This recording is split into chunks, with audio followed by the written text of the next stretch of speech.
Hello every one, آپ سب کو سر سلام چینل پر خوش آمدید۔ آج جو اس موضوع پہ میں بات کرنا چاہوں گا وہ 2023 میں جو غزہ میں جو المناک واقعات ہوئے ہیں اور اس کے پس منظر میں جن جو ہلاکتیں ہوئی ہیں وہ کے بارے میں آپ کو پہلے بھی بتا چکا ہوں۔ لیکن یہ کہ آج جو میں بات کرنا چاہوں گا وہ بھی ایک بہت بڑا المیہ ہے، ثانیہ ہے کہ لٹریچر سے متعلق جتنے بھی بہت بڑے بڑے نام تھے وہ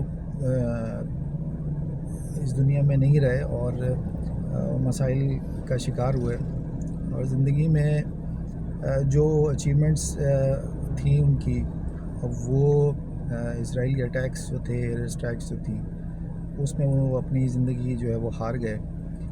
اور کچھ اس میں ینگسٹرز بھی تھے اور مڈل ایجز کے بھی لوگ تھے، خواتین تھیں، بچے تھے۔ بڑا ہی افسوسناک یہ واقعات ہوئے ہیں، اور اس میں ہم یہ دیکھتے ہیں کہ پیلسٹائن سے اگر کوئی آوازیں اٹھی ہیں تو وہ آوازیں جو ہیں وہ خاموش ہو گئی۔ قریباً 20,000 کے قریب جو لوگ ہیں وہ اسٹرائکس میں جو ہے وہ ان کا نشانہ بنایا گیا۔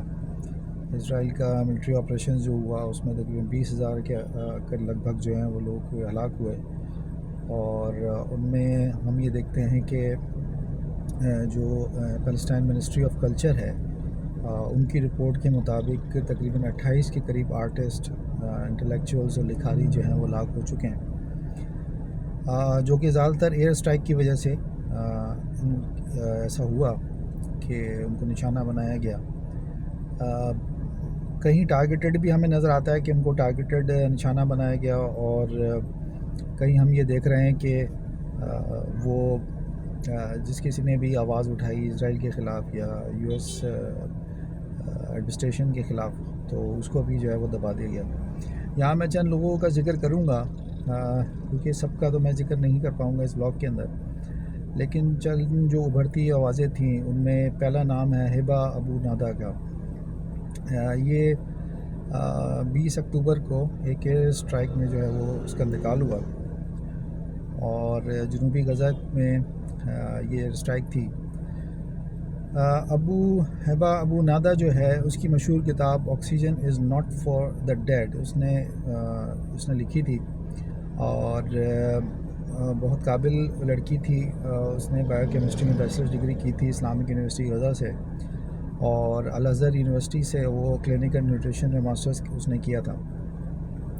لیکن 2017 میں اسے عرب کریٹیوٹی ایوارڈ بھی ملا شارجہ میں۔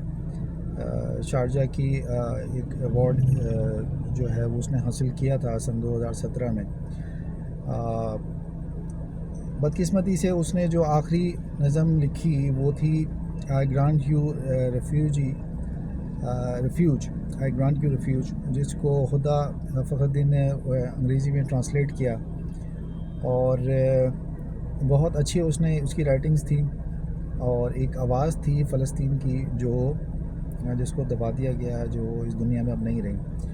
پھر دوسرا نام جو ہے وہ رفعت الحریر کا ہے، جو کہ بہت ایک پرومیننٹ فگر تھا۔ اس کو بھی ایک ایئر اسٹرائک میں جو ہے وہ اس کی ہلاکت ہوئی۔ یہ پروفیسر تھے اور ایک ایکٹیوسٹ تھے، لٹریری ایک جائنٹ تھے اور پوئٹ تھے۔ سن 2015 میں غزہ ان سائلنس کے وہ کو ایڈیٹر رہے، اور سن 2007 سے وہ ایک یہاں جو ہے وہ پروفیسر تھے اسلامک یونیورسٹی غزہ میں، اور وہاں وہ اپنی خدمات انجام دے رہے تھے، اور لٹریچر کے پروفیسر تھے، کریٹو رائٹر تھے۔ تو یہ ایک بہت بڑا نقصان ہوا ان کو، اور وہ اکثر اپنے ٹویٹر اکاؤنٹ سے یہ اسرائیلی افواج کے خلاف جو ہے وہ بولتے رہتے تھے، اور ان کی مظالم اور بربریت کو تنقید کا نشانہ بناتے تھے۔ تو ساتھ ساتھ یہ کہ وہ یو ایس ایڈمنسٹریشن جو تھی اس کو بھی ہدف تنقید بناتے تھے. اف آئی مسٹ ڈائی ان کی وہ نظم ہے جو کہ 40 سے زیادہ زبانوں میں ترجمہ کی گئی ہے اور جو کہ سمبل آف پروٹیسٹ فار پیس بھی بنا اور انفارچونیٹلی ان کا ایک ایئر اسٹرائک میں ان کا بھی انتقال ہوا. پھر ایک اور شخصیت ہیں خاتون اناس السکا سکا کے نام سے وہ مشہور تھی. اکتوبر کے اواخر میں ان کا بھی ایک ایئر اسٹرائک میں انتقال ہوا. وہ ایک پلے رائٹر تھیں، اداکار تھیں اور بچوں کے تھیٹر کی ایک ایجوکیٹر تھی. وہ بھی اپنی زندگی ہار گئی. 5 بچے تھے ان کے، جن میں سے 3 کی ان کے ساتھ وہ ہلاکت ہوئی. 2 بچے سروائیو کیے اور بہت کرٹیکلی انجرڈ ہوئے. وہ سکا جو تھی وہ انہوں نے کچھ فلم بھی کی تھی جس میں ایک سارا and the homeland sparrow تھی جس میں وہ انہوں نے اپنے اداکاری کے جوہر دکھائے. وہ بھی غزہ کی جو ہے وہ ثقافت کو بیان کرتی تھی. ایک بہت خوبصورت آواز تھی جو ہمیشہ کے لیے دبا دی گئی، جو ختم ہو گئی اور بڑا افسوسناک جو ہے وہ یہ موقع تھا. پھر میں آخر میں ایک ذکر کروں گا نور الدین حجاج کا. یہ ایک بالکل ینگ لڑکا تھا اور بدقسمتی سے وہ بھی ایک ایئر اسٹرائک کے اندر جو ہے اس کا انتقال ہوا. وہ یہ کہتا تھا کہ اسرائیلی ایئر اسٹرائکس جو ہیں وہ صحیح نہیں ہے جو کچھ بھی ہو رہا ہے اس دنیا میں.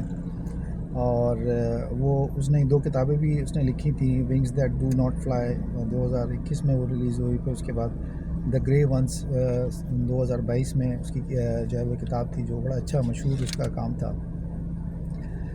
وہ قرطبہ ایسوسیشن کے کلچرل جو ونگ تھا اس کا بھی حصہ رہا اور ڈیز آف تھیٹر فاؤنڈیشن کا بھی سرگرم رکن تھا غزہ میں.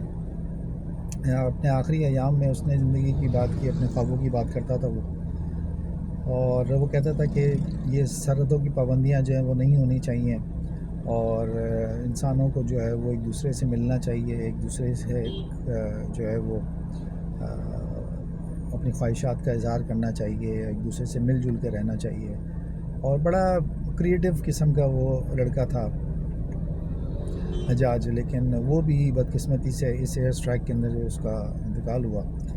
تو یہ چند نام ہیں جن کا میں نے ذکر کیا اور جو کچھ بھی ہوا، جو بربریت ہو رہی ہے اس کو ہم ہدف تنقید بناتے رہیں گے.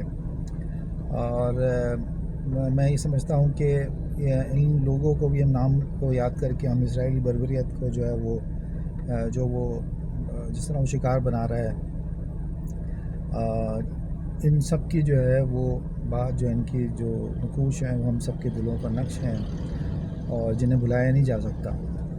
تو ہم کنڈیم کرتے ہیں اسرائیلی ایئر اسٹرائکس کو اور جو بھی اس نے جو مظالم ڈھائے ہیں، جو بچے اس اسٹرائکس میں جو ہیں ہلاک ہوئے ہیں اور جس طرح گھروں کو جاڑا گیا ہے، تباہ کیا گیا ہے، برباد کیا گیا ہے، وہ ایک مائنڈ سیٹ ہے، اس کے تحت وہ ہو رہا ہے. تو آج کی میں اس بلاگ کو ان سارے جو لکھاری تھے، جو پوئٹ تھے، جو لٹریری سارے جو ونگ تھا غزہ کا، ان کے نام کرتا ہوں اور امید کرتا ہوں کہ آئندہ سن 2024 آنے والا جو سال ہے وہ اچھا ثابت ہو اور مسلمان کہیں جو ہے وہ یکجا ہو جائیں، ایک ہو جائیں اور کہیں یہ نکیل ڈال سکیں اسرائیل کو اور کہیں جو ہے وہ یو ایس ایڈمنسٹریشن کو بھی کچھ ہوش کے ناخن ہو. تو یہ سب ہے صورتحال اور اس میں جو بلاگ ہے اس کا اختتام جو ہے اس دعا کے ساتھ کرتا ہوں کہ آنے والا کل جو ہے وہ اچھا ہو اور آنے والی جو پل ہے وہ اچھا ہمیں دیکھنے کو ملے. تو ہمارے چینل کو آپ لائک کرتے رہیں، سبسکرائب کرتے رہیں. صبح سلام چینل سے. خدا حافظ.